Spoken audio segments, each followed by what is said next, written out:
Hey everybody, welcome back to Untethered. Glad you guys are with us today. I actually have a subject I've been wanting to touch on for a while. Let's talk about backup cameras. This isn't to say that you need a backup camera, because you don't. Most vehicles have nice big wide mirrors and you really don't need them. However, we really like having a backup camera for the sake of passing, especially in highly trafficked areas. It gives me a little extra peace of mind to know that I've got plenty of clearance before I slide in front of somebody after we pass them. With that said, a backup camera can be valuable when you're backing into a campsite, just to see obstacles and things like that. I don't really use it for that because Angela always goes out and spots me. But I do enjoy having it for passing, and I know it makes Angela feel a lot more comfortable pulling the rig. I actually had Vicky from Kobanoica reach out to me a few weeks ago, and they sent us a backup camera to try. Kobanoica was kind of a new company to me, but they advertise that they have high quality and affordable backup cameras and GPS systems that are super easy to install with a good customer service support team. So the camera they sent me is a nice camera with a nice big screen. It's a 7-inch 1080p screen. It does have the option to put a memory card in and record things while you're going down the road if you want to. It does support up to 4 cameras, which isn't a need that I have right now, but it may be helpful to others.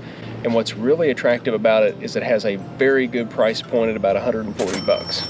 So full disclosure, this has been an ongoing process. I actually got the camera about a month ago.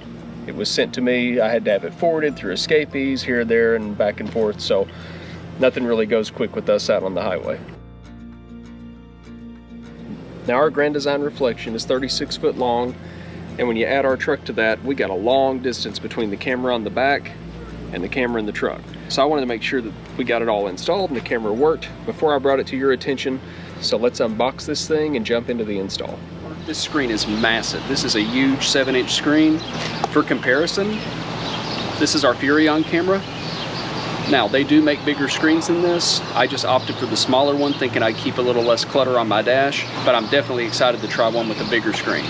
First step is to take my old backup camera down so we can get started on putting the new one in. All right, here we are up on the ladder. You can see we got our Furrion camera installed right here. I've just got 4 screws to pop that out real quick. All right, so we got the old camera out. All we need to do is unplug it real quick, out with the old, in with the new. Let's see how this works. I think they include a lot of different stuff based on the setup in your rig. So we've obviously got a hardwired option, we've got a direct plug and play option, so lots of stuff in here to help you get going. So if you're like us and your RV came equipped, pre-wired with the Furrion, I think they call it like a fishtail mounting bracket for your Furrion camera, this will work. They give you a mounting bracket that goes right into the existing Furrion holes. Your wires come out through here and this mounts to the camera. So we're going to go ahead and set that up before we put our wires together. You're going to want to put the adapter bracket onto the camera because there's nuts on the back side before you put the camera on. So that all plugged in real nicely. I'm just going to put the mounting screws in and then we'll be ready to test.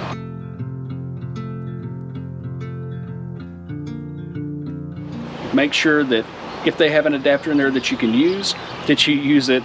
If not, you'll need to cut your old adapter off, wire red to red, black to black.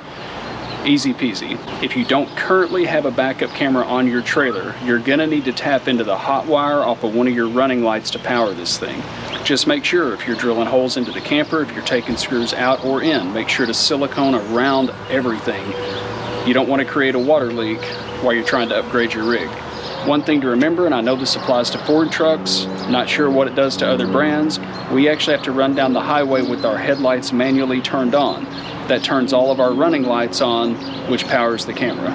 If you're installing a backup camera and it just doesn't work and you're not getting power, hook the truck up, turn the headlights on and try it before you call tech support or anything like that. So I'm gonna go ahead and plug the trailer into the truck, kick my lights on. We're gonna pair this thing and get it going. All right, the hard part's done, guys. This was a pretty easy install overall. I actually hooked the display into my Westinghouse box and took off walking, and it stayed connected, which is a lot more than I can say for the Furrion. But the real test comes tomorrow when we put this thing on the highway and test it out in live action.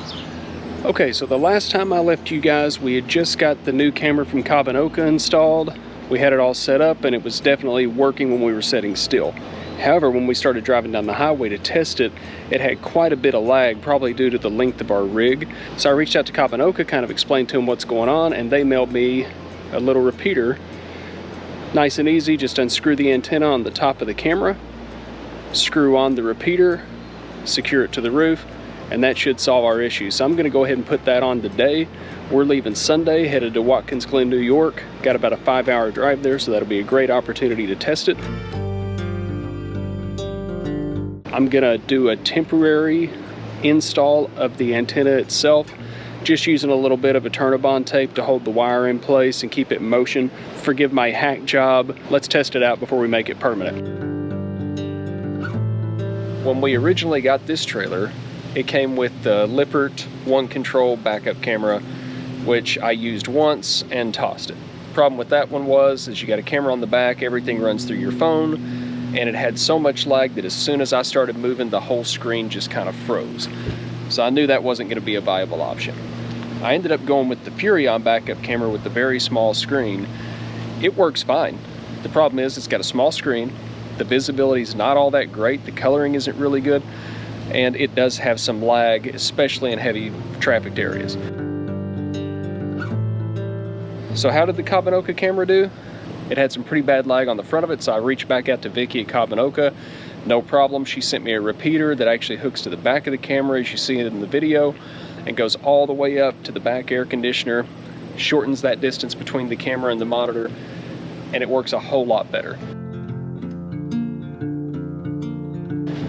Is it gonna have lag in heavy areas? It did happen a couple of times, but nowhere near like it did, and the camera is very much usable. And from what I understand, most of these cameras are gonna have a little bit of lag.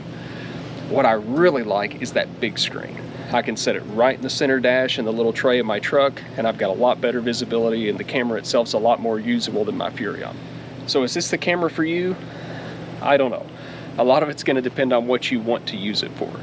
If all you're going to use it for is backing up and looking for obstacles, really anything's going to work. We like to use it going down the highway. It gives us a little more visibility when we're passing people. So for me, I feel like the bigger screen helps a lot, and the repeater was the game changer as far as I'm concerned. So we're actually happy with it. But I think if you're in a situation, especially if you're a weekend warrior, maybe you don't move your trailer all that much, I think this is a great option because it's $140 for the whole kit. Even if you have to install it from scratch, it's not that big of a deal. One thing I will say about the Furrion bracket adapter, when you use the adapter plate, it keeps the camera from being able to get to a high enough angle to get a really good viewpoint. So right now, I can't see very far behind me. So in the next couple of weeks, I'm gonna take my Furrion shark fin down. I'm gonna mount this camera flat to the back of the trailer like it was designed so I can get a full range of motion and really dial in the angle that I like. But the price point's very attractive, $140, and I looked, and the Furrion camera that I have now is $483 on Amazon. That's a lot for a backup camera. So $140 with a 2-year warranty and good customer service, I don't think it's a bad option. I actually kind of like it, so we're gonna keep using it, and if anything changes, we'll definitely let you guys know. Let me know in the comments if you've got a great solution, or if you found something that works really well for you, or maybe you think I'm crazy and I'm just wasting money on nothing. But either way, let us know in the comments what you think. So, hope this helped you guys out if you're looking for a backup camera, or maybe you were just wanting to put one on and you think, how hard is it?